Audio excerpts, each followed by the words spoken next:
I'm here today, as Jacqueline said, with my co-founder and CTO, Max Franklin, who is a near and dear relative, my brilliant son. And please feel free to lob questions at us today when they occur to you. Odds are good you're not the only one thinking it. Otherwise, of course, we can always pick them up at the end.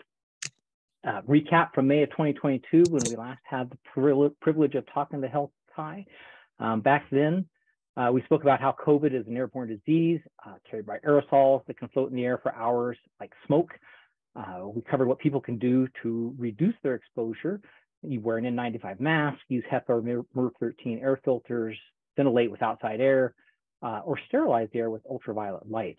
And of course, we spent most of our time talking about our Airborne Disease Estimator app that was under development at the time. So since then, Max published the app. It's out there on the Apple Store right now. You can go download it. Here, I will show and tell. It works with the popular AirNet 4 CO2 monitor, as well as our proof of concept wearable. And so these things all talk together to give you an estimate of your risk. We also won a $6,000 Small Business Development Corporation grant in order to write a SBIR, Small Business Innovation and Research Program proposal, which I recently submitted to the National Institutes of Health. That proposal is worth about $250,000 if they fund it. It would let us do some really cool machine learning work on our upcoming wearable prototype, which you can see at the bottom of the screen. So from a size perspective, you can kind of see how it's just marching down to get smaller and smaller as we go along. Anyway, the prototype we're talking about will have a microphone and an accelerometer on board, and a lot of the proposal is around using those sensors to figure out things that are going on in the environment that this model needs in order to create an estimate of risk. So hopefully that will come true for us, but even if it does, it's not until next fall. So it's going to be a long, anxious wait.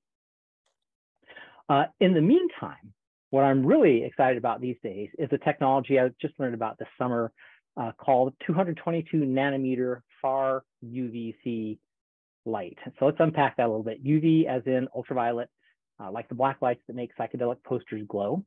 C is the shortest wavelength in that band. Its germicidal properties have been known and used since before World War II, since 1937. Unfortunately, UVC kills just about everything that is exposed to it, including your eyes and your skin. So it requires special installations, and it's generally a pain to use. Far UVC is way at the end of the spectrum, around 222 nanometers.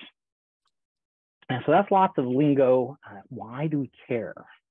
So here's the deal. Far UVC light has such a short wavelength that it can't penetrate the aqueous tear layer that protects your eyes, or the outermost layer of dead skin cells that protects your skin. That means it can be safely used in occupied spaces like whatever, your favorite restaurant or yoga studio, but it still has similar properties as the old school germicidal UV. So in fact, it's better. It can inactivate airborne viruses in seconds. It's kind of a silver bullet, and it's really quite exciting that this has come up. I mean, ideally it would have come up like 5 years ago, but necessity is mother of invention, as they say. So how does it work? The DR in my DR Franklin email signature stands for Douglas Randall. My background is in engineering. I am not a doctor. I lean on real doctors and scientists when it comes to the why of things. There are many research papers that show UVC works, and a growing number of companies like mine seeking to exploit that finding. My high level, I'm an engineer, not a doctor, read as literature is that Far UVC disrupts coronavirus RNA so it can't replicate. So it's short enough wavelength that it penetrates down in there and it zaps the molecular machinery. All right, so what is Airhounds doing with Far UVC? Basically, we're going after the mobile market. By that, I mean consumer-oriented devices that can be used to protect yourself or your family or a group of friends. And there are a few reasons why we're taking this approach. One is that we simply don't have the connections or deep pockets to get into institutional markets like hospitals or military bases. Another is that companies like R0 are already making plays for those customers. And look them up. They're great. They do cool stuff, but they're super spendy, and they are very much targeting those top tier folks who can afford a couple $1,000 to protect a room, right? So our sense, because of that, is that institutions and businesses simply aren't going to make the investment in Far UVC technology that's necessary to protect their customers in the near term. It's too new, it's too expensive, maybe in a few years. But in the meantime, the people who need protection, people who are medically vulnerable or immunocompromised, elderly, people who have already had 1 or 2 or 3 COVID infections, generally speaking, those people will not benefit from waiting for someone else to protect them. It's going to be a long wait. So where are we at this process? We've designed and built 5 prototypes based on a 2-watt krypton chloride excimer lamp, which you can see on the left. And this is where I geek out. I'm sorry, but I can't help myself. The lamp runs off a few thousand volts, so there's a fair amount of circuitry packed into the box. One thing to note in our design are the 2 filter windows, which screen out other wavelengths emitted by the lamp.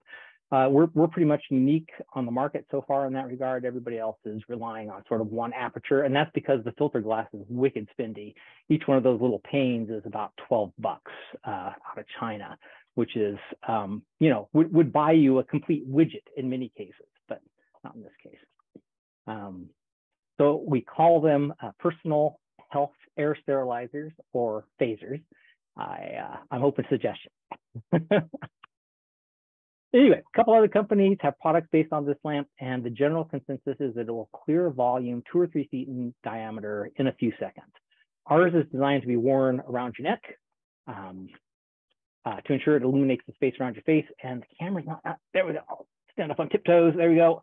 So it's a relatively small unit if you compare it to, the Aeronet or your phone. It's a beefy deck of cards. So the use case that we designed this for was to actually carry it with you.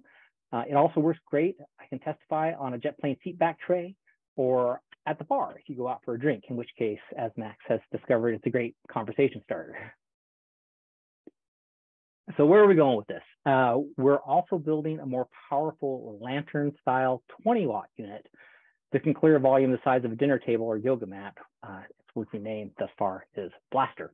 This would be great for having friends over for dinner, going out to eat, or working out. My wife teaches dance and yoga and Pilates, and she is really looking forward to this one. In the meantime, we've got parts in hand for another run of 20 2-watt phasers. Look, these guys.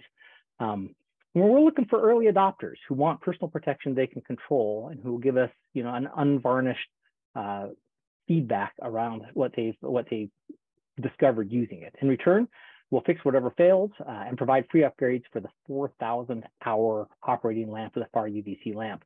That's like wearing it to work for 2 years straight. So if you're interested, you can contact me or, of course, Max at drfranklin@airhounds.eco, or go to our website, airhounds.eco, and there's a sign-up form there as well. And that's the canned part of the presentation. Thank you so much. I hope there are some questions, because if I were you, I'd have some questions. And so fire away. So let's do a round of applause, either virtual or within camera range. That was awesome. Thank you so much.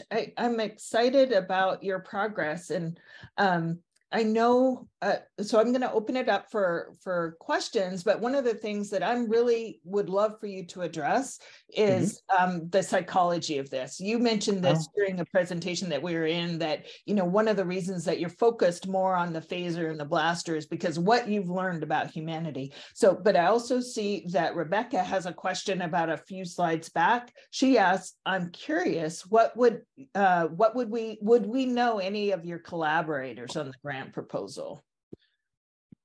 No, that's an awesome question. I am a total newbie to writing grant proposals. This was a real educational experience for me. I was up all through New Year's Eve till 1 in the morning on New Year's Day, trying to wedge this into the federal systems, and there was the suitable swears, of course, and everything, as I struggled through that process. But because of the way I positioned the grant, we did not seek collaborators. So we've basically turned it into a software engineering project as opposed to a health sciences project. And so, there's a lot of work around using machine learning in the proposal. There's a lot of work around using machine learning to interpret what a microphone in a wearable would pick up and decide. It's like, well, we believe, we say in the proposal, we believe that machine learning will let us differentiate between different unique voices in a room, for instance. And if we can do that, then we can populate a model parameter about how many people are around you, which is an important parameter, or if the device is in your purse or pocket or what have you. So anyway, point being, we did not seek collaborators. And part of that was just kind of cutting to the chase and getting the darn thing shoved in. That's strategic. More power to you.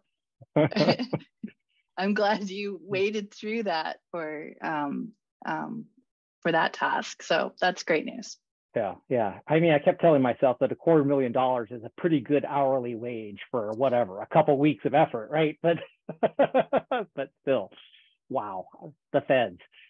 Anyway, so the psychology of it, that was kind of interesting. As we did our customer surveys and such for the primary flagship product of the CO2 monitor, one of the things we noticed is that people really don't want to get bad news. Just generally speaking, ignorance is kind of bliss, right? And it's not to overshare, but I was diagnosed with prostate cancer back in 2012. And although I have been successfully treated so far as I know, there's a chance that I haven't, right? And so I ought to take tests like every quarter of a year, every half a year. It's been a whole year since I did my last. I don't want to know, right? It's like if you get the bad news, then all of a sudden things are different. It's just how our brains work, right? We would rather not know, and then by some magic, the risk isn't out there, right? And so my analogy was this, we built a really cool black ice detector for your car. And that's awesome, right? I mean, who doesn't want to avoid black ice? But what people really want, if you get down to it, is they want really good snow tires so they don't have to care if there's black ice, right? You want to just be able to drive over it. You don't want to have to worry about it and avoid it. You just want to be able to go. So this is kind of where we're going with this, is to enable people to go do the things they want to do as opposed to being worried about whether or not that represents a risk.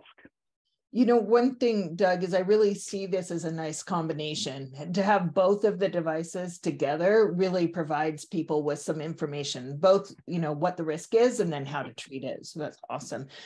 So Jared, who is along your lines, a kind of a fellow geek, he has a geeky question, and it is, recognizing it's in development, the 20-watt model looks like it was on a 4 20-volt battery, which would give it a rough runtime of an hour. What is the target runtime of the personal model on a charge? So great question. So a couple different answers. The easy answers is this little 2-watter has got an 18650 lithium ion battery in it. Its observed runtime is between 3 and 4 hours, right about the flight down from Anchorage to Seattle.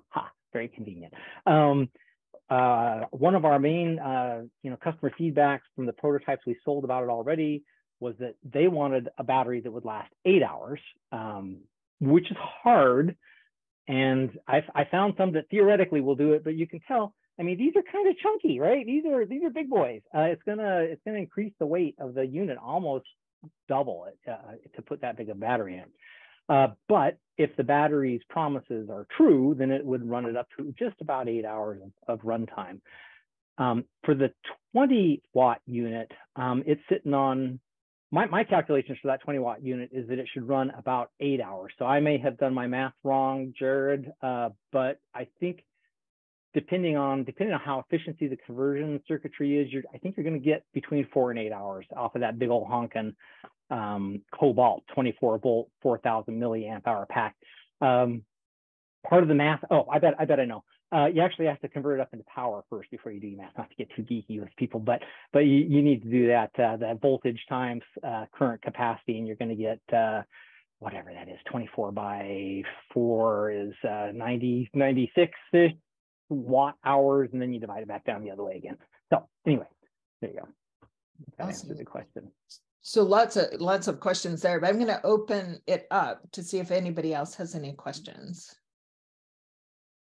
Oh, there's a chat thingy. Okay. Oh, okay. So that's from Jared again. The airplane use case was exactly where my question was heading. That's great. Given most planes have chargers, that's perfect. Oh, I hadn't thought about that. That's right. Yeah. And actually, that's the question that nobody had asked yet, but I would ask if I were you, is how much does it cost? And then I'm gonna wrap back around to that because our very first prototype doesn't have the capacity to charge and run at the same time, which is stupid. I mean, we all expect our devices to work and charge at the same time. I get it. It's a crazy limitation. Next rev, we have better charge boards that we think will do that, but they are a little bit spendier too. So we're doing that classic deal of adding functionality adds cost and yada yada. But I think it's a super important characteristic because if I were you, I'd want to be able to plug it in, and I don't want to be able to sit down at my desk at work and just like leave it on, right?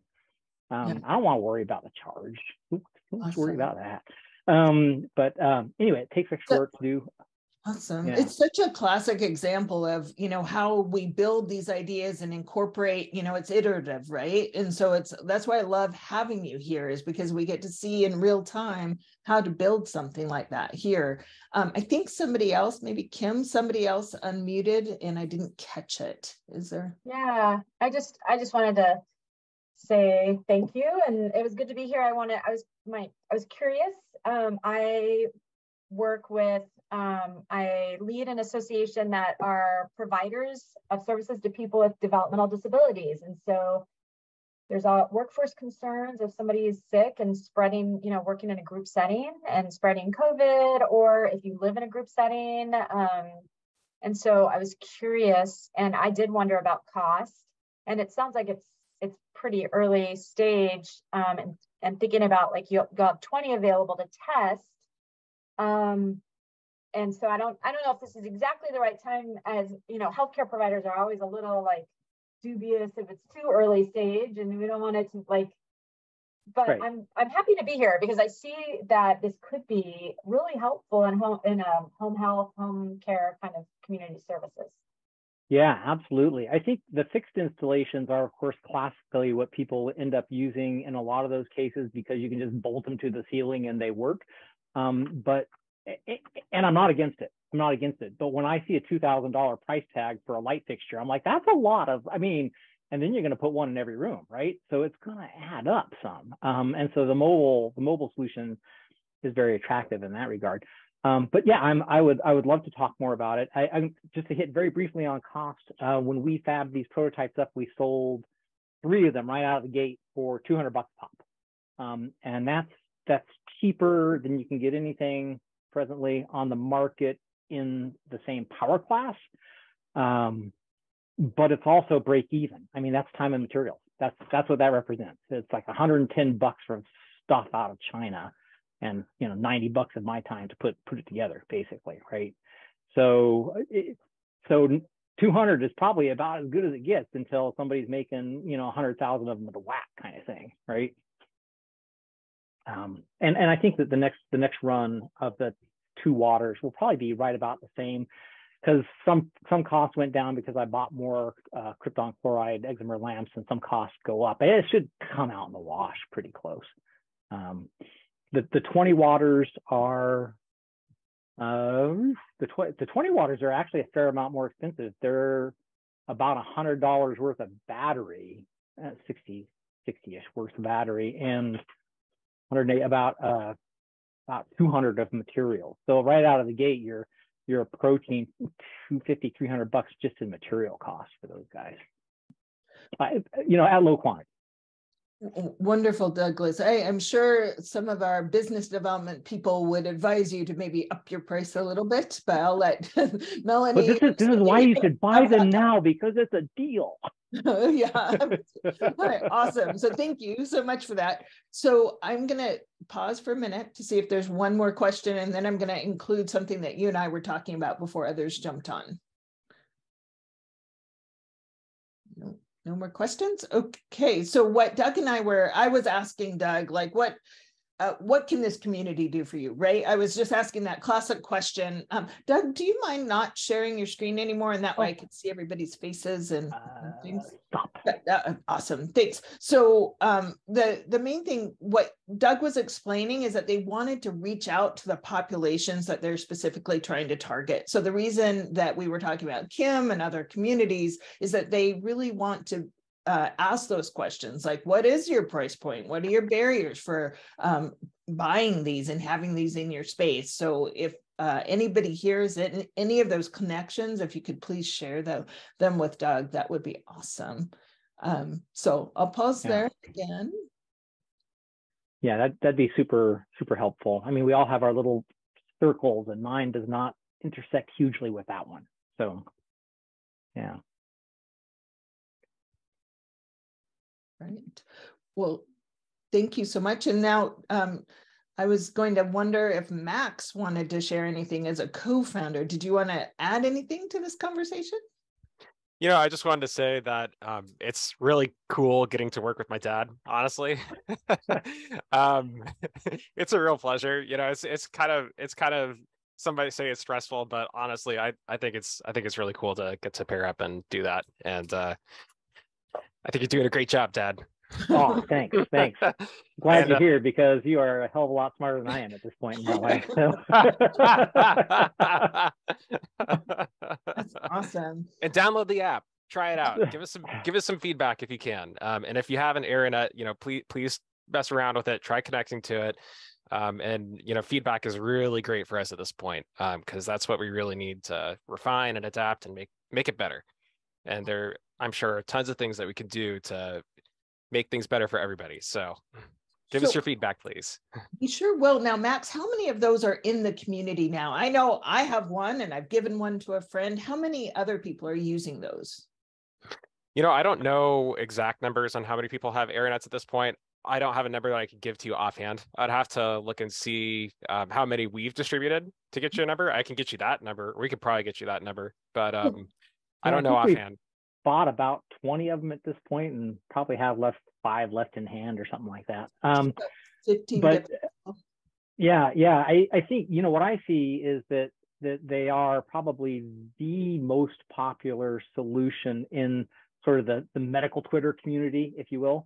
It's very popular in that setting. And yeah, I love that question. And I have to go chat with my AirNet boss, my AirNet coordinator anyway, since we're a licensed reseller, and they've been soliciting people to get involved with them on the software front. So I need to go have that conversation. Like, we're developing software, AirNet, and they're looking for those folks. So that's cool. But that would be a great question to ask them as well. It's like, well, how many of you sold? They're an international company. They're out of Latvia, of all places, and so they have sales worldwide. I'm guessing, just based on their marketing, that it's units in the multiple millions. Well, I was thinking, I hate to kind of backtrack, but what I was thinking is, you know, I bought one through you. If you've had 15 users with your app in the community, then it might be worthwhile to connect with them and maybe do a little bit of an onboarding party, even virtually or something, just so that people feel comfortable with connecting with the app or something like that. It was just going to be a suggestion from my end. But I think we just discovered another market. Like, every AirNet user could possibly know about Airhounds. So maybe you should go that route. Yeah. That's when I heard they were looking for software people. I finally got around to looking at their December 1st webinar, which they broadcast at 4 a.m. Alaska time. So they're out of Latvia. So I looked at the recording and I'm like, wait a minute, they're talking to us. Oh, that's awesome. Okay, so I think we've added value during this. That's our whole goal for the Health Tie Open Innovation. I am going to, so Kim has one comment and then Jared has another comment. Jared wants to know about Android, and Kim is saying one target group, maybe people with compromised immune systems. I have a friend doing chemo who's really fearful, maybe a nonprofit that's focused on cancer support. Great idea. Okay. That's perfect. Yeah. Max, why don't you talk about Android? Yeah, sure thing. Yeah, so Jared, I don't know if you're familiar with React Native, but we developed the iOS app using React Native, and its big claim to fame is that you can also target Android with it. And so we do have some work to do to adapt it for the Android side. But since we leveraged React Native for this, it should be hopefully much easier than rebuilding an entire Android app just to publish it out on the Android side. So yes, ultimately we're going to build it for Android. We do not have it out there for Android at this time, but that is the goal. Yeah, the early versions, the stoplight versions that we were flashing around a half a year ago thereabouts, Max, you did create an Android version that we were running on Android tablets. So I mean, we've kind of done the footwork to ensure it's doable. But the latest app we don't have for Android out there yet. Right. Awesome. So we're going to wrap up, but Rebecca has a wonderful conversation. She's saying, how about office workers? I completely agree. I think most people are going back to the offices, but quite worried. And so something like that. And Jared obviously was excited about the Android conversation. So thank you, Doug. Thank you, Max, for your presentation today. Health Tie is going to continue to champion you and provide as many resources as we can. We're looking for funding options for Airhounds. So if anybody has any ideas, that would be awesome. And I'd like to thank you all for coming today. Our next open innovation will be with Effect Therapeutics, which is a substance use disorder startup company. So please join us then on the 26th. You'll get the newsletter. And if you know of anybody who had challenges joining today, please let them know that we'll have the recording up on the YouTube site probably by next Monday. So thank you all for coming today, and I'll just hold on, and we can all, those of you who want to stay are welcome, and we can ask more questions, or we can drop off and go on with our day. So thank you very much, Doug. Yeah, I really appreciate you guys coming and listening to our spiel. It's obviously we're excited about it, and hopefully we can make a difference out there. That's what we want to do. Awesome, fantastic. Well, thank you all.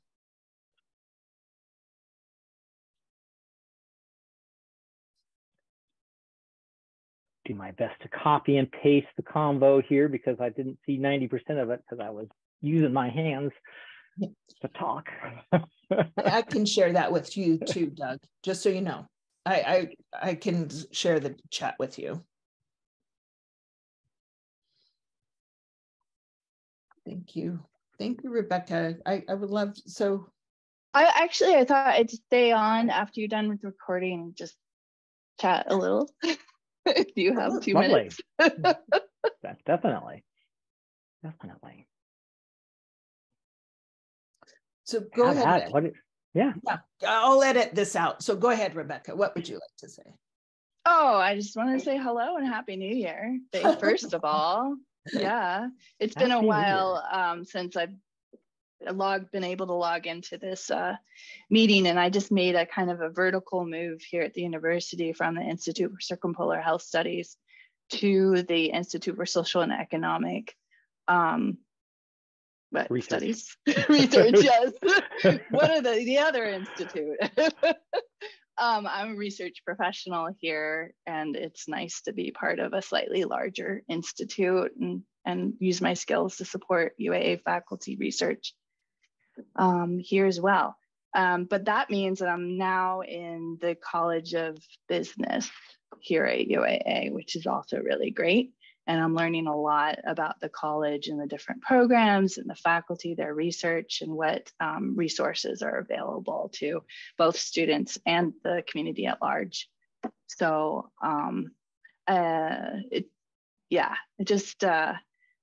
when you mentioned grant writing, Doug, well, that I've been learning a lot over the past years in that about grant writing to support faculty.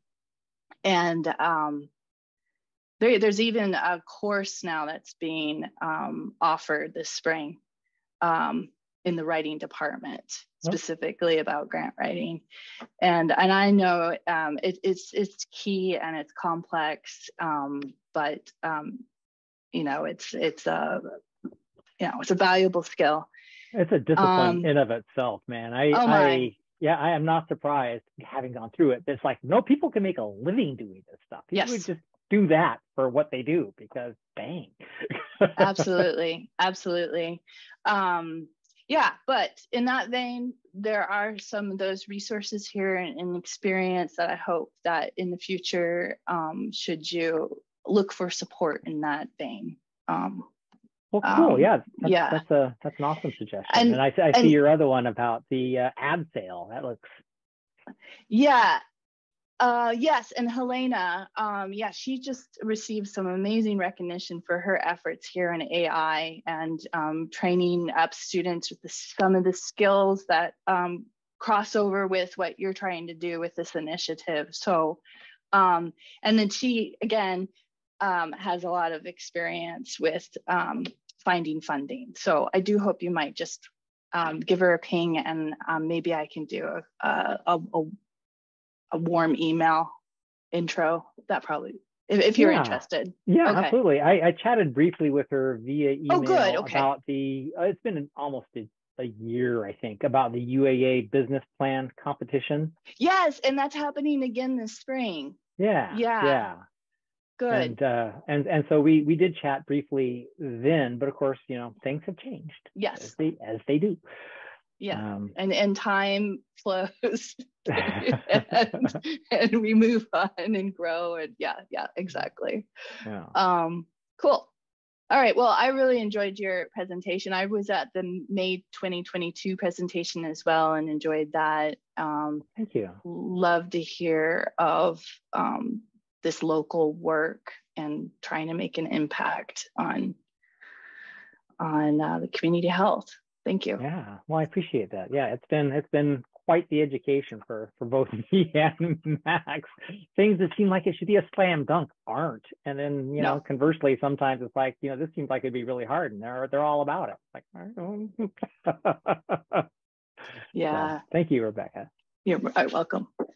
It's so nice to see you. I'll reach out, Rebecca, and see. I think I owe you a coffee or a walk or something. So let's go do that one of these days. So awesome. Nice to see you. So Jared, I see you're still on. Did you have any follow-up questions that you wanted to ask? Yeah, your questions were great. I mean, I think we could probably sit down over a beverage of your choice and for hours more than likely. So.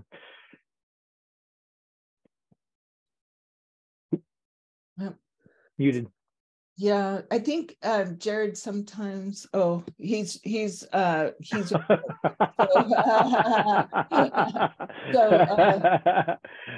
do it, and I can connect you to Jared if you ever want to meet up with him. I can share. I'll do a follow-up email and give you email addresses. So if that's okay, Jared.